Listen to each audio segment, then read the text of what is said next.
Yep. Another low of a youngster in Obi coming on and being better than big money signings. Another low of the lack of creativity.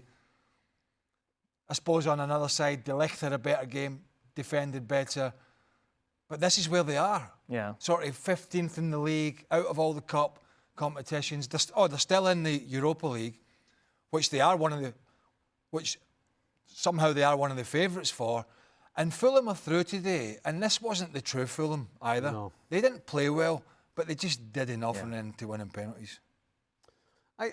I'm a little bit more surprised at how Fulham played, to be honest with you, because the way Man United play isn't really a surprise. No. They are exactly what they are.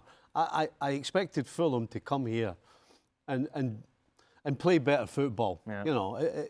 Yeah. We've discussed this before. It would not have solved all the issues, but the summer that they had, there is absolutely no doubt what Man United did in the summer from the end of May, so they had basically the whole of June, July and best part of August before the season started to make an early decision, a decision that we all knew was inevitable, was to fire Erik ten Hag, a man who clearly wasn't cutting it.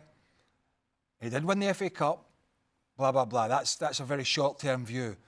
But not only did they keep him, they went out and splurged a couple of $100 million on players, more players.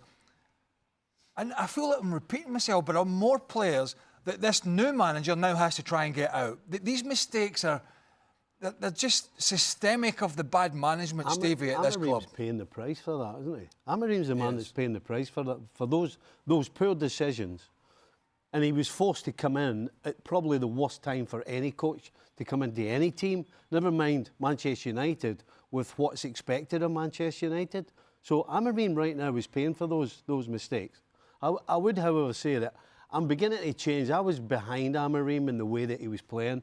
You know, try to teach them, this is how I play, this is how I want to play. But he has to start thinking a little bit about himself now, because he's getting into the stage of it's getting embarrassing and people are questioning his ability as a coach. I think he has to change the way they play and do whatever you got to do to get results. But to what end? He won't. To get some sort of respectability. Mark made the point, you've got a squad full of players that know they're at the end. They know that Amorim doesn't want them. They know they're going to be trying to find an exit. You've got to find a way, Dan. When you're the coach... With who? With what? But you have to find a way. You have to find a way. And if it means you change the shape and you put them in a different shape and you make teams go all the way outside them, you don't come through the middle of us, you've got to do whatever you've got to do to get results. Because now it's getting embarrassing. Every time we come on air to talk about United, we are just throwing mud at them because they're so bad. And at the end of the day, Amorim's the coach and he has to get results. And you have to do what you've got to do to get them. It's one thing to be in a position where you can look to the future and you can try and build a culture of this is how we play and this is how I play. But it's now at the stage where it's about, it doesn't matter how you play, it's about getting results. You look at Man City, though, they're having a bad time. Stevie, they're going out, sorry, okay, they're going out and play, they're spending money in January, they're probably going to spend again. Oggy touched on it before the game. United's financial scenario with all the profit and sustainability, amongst other things, they don't have that ability to go out and spend unless they sell a bunch of players. Now, Amorim's talking about the future and how they're going to restructure in the summer. Bruno Fernandes apart, who's going to buy, unless they're selling them for a song, who's going to buy any of these United players? Who's going to turn up and say, I'll give you 40 million for him, 60 million for him, 70 million for him? It's not. It's like, we'll take him for free, we'll take him on a loan, we'll pay his wages for 6 months or a year, we'll give you 10 million.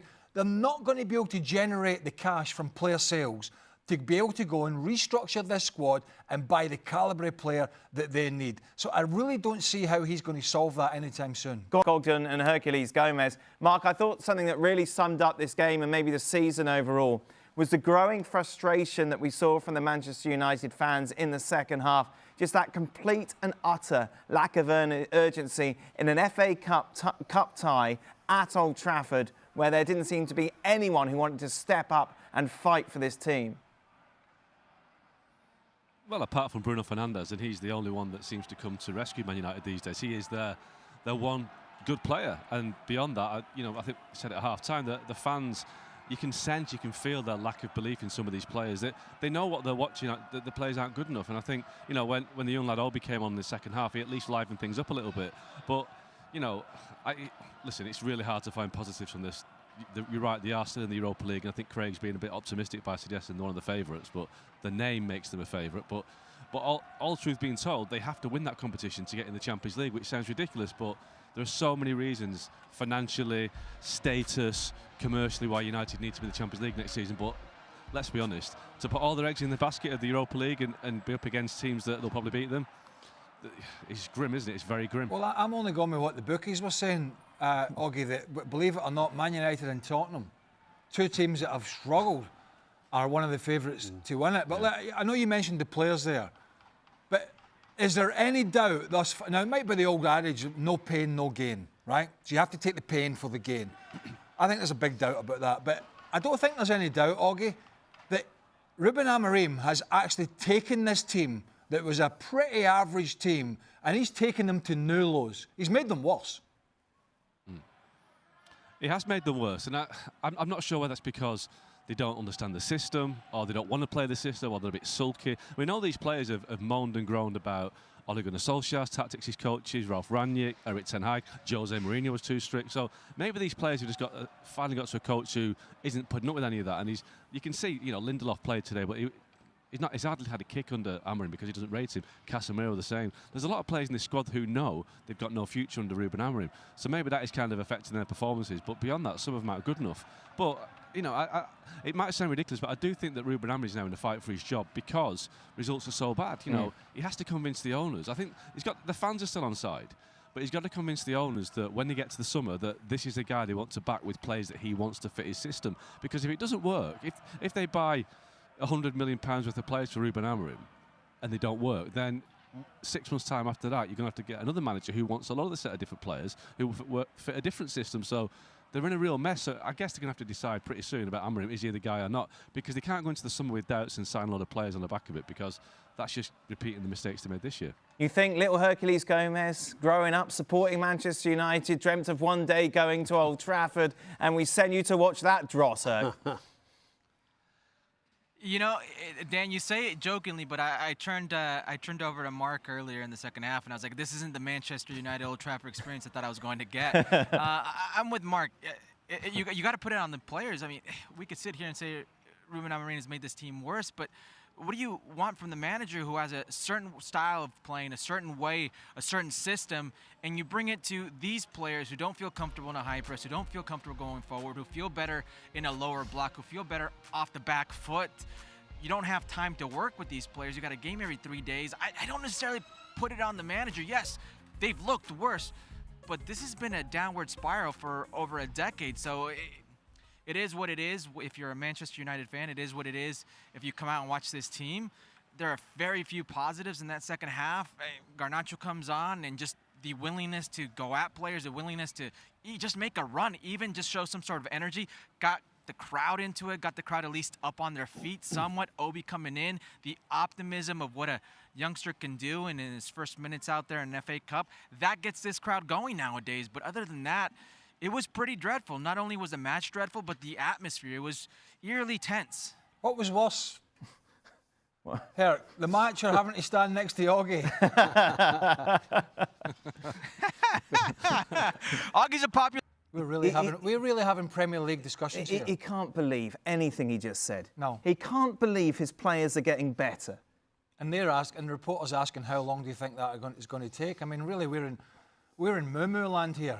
We really are in moo-moo land. They're 15th in they're one of the worst teams in the Premier League. It's one of the worst teams in United's history. It's almost like, trying to get a baby to ride a bike and run before it can even sit up. I mean, we're miles and miles and miles away from any of that. This is a club that are laying low-level, minimum wage staff off. It's so desperate behind the scenes. So he seems like a nice guy. I think he's come in, he's over his head. Right, Sporting Lisbon, fine. Portugal, fine. This job is just a humongous job, and it's not his mess, but he's got the mess. Yeah. And I think at the moment, He's just struggling to come up with anything that's tangible and sensible about how we can move forward and how, Xerxes is getting better and the spaces are getting better and Casemiro. And I mean, it's frustrating to listen to. I think he wishes, I bet he wishes he'd sat down, thought about it longer and known what he was getting into. He probably wouldn't have taken this job because it stinks. Oggy? Yeah, I can't disagree with that. He actually wanted to come in the summer, didn't he? That was the idea. It weren't to wait until the end of the season, which is probably a bit naive and kind of not realistic. United weren't going to put up with an interim coach for 6-7 months. They had that with Ralph Rangnick. It didn't work. But, I mean, this thing about winning the Premier League, that don't forget the new CEO said about 6 months ago that they want to win it by 2028, which is the 150th anniversary, which is, again, very optimistic. That's 3 years away. And they might not even be in the Championship or the Premier League by then. We don't know. But look, I mean, they're in a mess, and their season now. It's hard to kind of overstate how important the Europa League is. It was way more important than the FA Cup, but at least the FA Cup had a route to the Europa League. But if United don't win the Europa League, which is a really tall order, they're not going to be in Europe next season. So massive hits to the finances. Even things like playing games at Old Trafford, it's worth about £4 to £5 million a game. They'll miss 4 or 5 games in Europe. So everywhere you look, there's a massive financial problem coming United's way. And I don't really think they're going to win the Europa League. So they are going to have to face the fact that they've got, a summer coming where they have to get rid of lots of players. We're talking about getting rid of players like, the free transfers are going to go. Lindelof and Eriksen, they're going. But, what you do with Casemiro, with Marcus Rashford, they're still under contract. Both earning over £300,000 a week. So, Marcus Rashford's had a couple of assists at Aston Villa, great. But he's not. Are they going to spend, £40 million on him and pay his wages? No. Who's going to sign Casemiro? I mean, it's worth £15 million on the books because of the way that they do the account. So who's going to pay £15 million for him? Nobody. Who's going to pay him wages? Nobody. And then you get into Mason Mount, Luke Shaw. There's so many players. Maybe Anthony. And Anthony, yeah. I mean, how do they get money back for Anthony? So there's so many players that are no use to Man United that they're stuck with. So I don't know how they get out of this situation. He talks about suffering. There's going to be suffering for 2 or 3 more years, and I'm not sure how many more managers are going to be having to suffer the mistakes of predecessors. The first thing they have to do is get a reality check. They need to, if the CEO's talking about winning it by 28, he's clearly not on the same planet as the rest of us. And Amorim's coming out, and the things he just said 5 minutes ago, we're scratching our head here, we're all shaking our head, wondering what he's on about. You can't start climbing the mountain unless you get realistic and figure out exactly where the problems are and how to solve them. And it doesn't sound right now, whether it's the coach or the people upstairs actually have got a hold of reality. And until they do, nothing's going to change. It's also got a big problem, I think, attracting players now to United. All right, you might say, well, money. Yeah. But players will get good money elsewhere, big money. Like how many people were fighting for the players that they've brought in?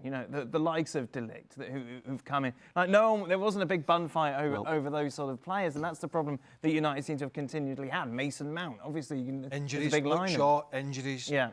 Again, you're not going to. People don't want to take players that are perceived to be a problem, be it with their attitude. Marcus Rashford, big wages. Villa have taken a low risk on him with a loan.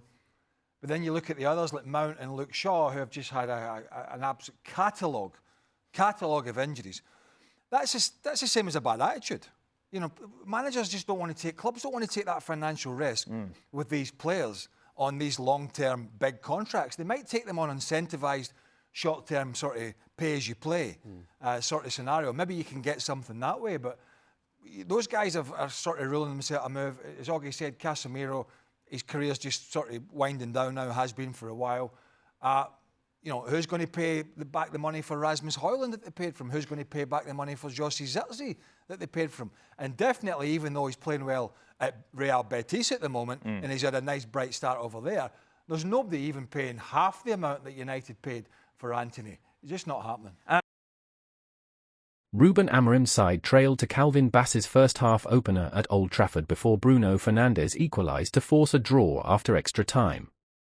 Fulham keeper Bernd Leno was the hero in the shootout as he saved from Victor Lindelof and Joshua Zirkzee, with the visitors converting all 4 of their kicks. Booed off at half-time, it was another wretched result for United in a season that sees them languishing in 14th place in the Premier League. The 13-time FA Cup winners had reached the final for the last 2 seasons and beat Manchester City to lift the trophy last year. But there will be no trip to Wembley this season for United, who have only the Europa League left as a silverware chance. It has been another testing week at Old Trafford, with 200 job cuts announced and United struggling to draw with Everton and barely beat lowly Ipswich. Amorim admitted that life is hard just now for United, and this was the latest hammer blow to the under-fire Portuguese coach, who only arrived in November to replace the sacked Erik ten Hag. United head to Real Sociedad for the Europa League last 16 first leg on Thursday before hosting Arsenal in the Premier League. It didn't take long for Amorim to realise United were in for another dispiriting afternoon. Rasmus Højlund fired over from an acute angle after Christian Eriksen's cross found the much-maligned United striker, whose goalless drought has now reached 18 games. Eriksen's curler was fisted away by Lino, but that did little to satisfy fans frustrated by years of underachievement. Abusive chants directed at United owners the Glazer family and Jim Ratcliffe were audible in the first half, while banners criticising ticket price increases were displayed in the stands. Fulham threatened for the first time when Sosa Lukic headed over from Alex Iwobi's cross. It was a warning United failed to heed as Fulham snatched the lead with their first shot on target seconds before half-time. United's weakness at set-pieces was exposed as Andreas Pereira's corner was flicked on by Rodrigo Muniz and Bassey reacted quicker than Nasser Mazraoui to head home from 6 yards. Amorim left Alejandro Garnacho on the bench for the first 53 minutes after the Argentine's petulant response to being substituted against Ipswich. The 20-year-old had stormed straight down the tunnel in an incident that Amorim said had been resolved after the winger agreed to buy dinner for his teammates.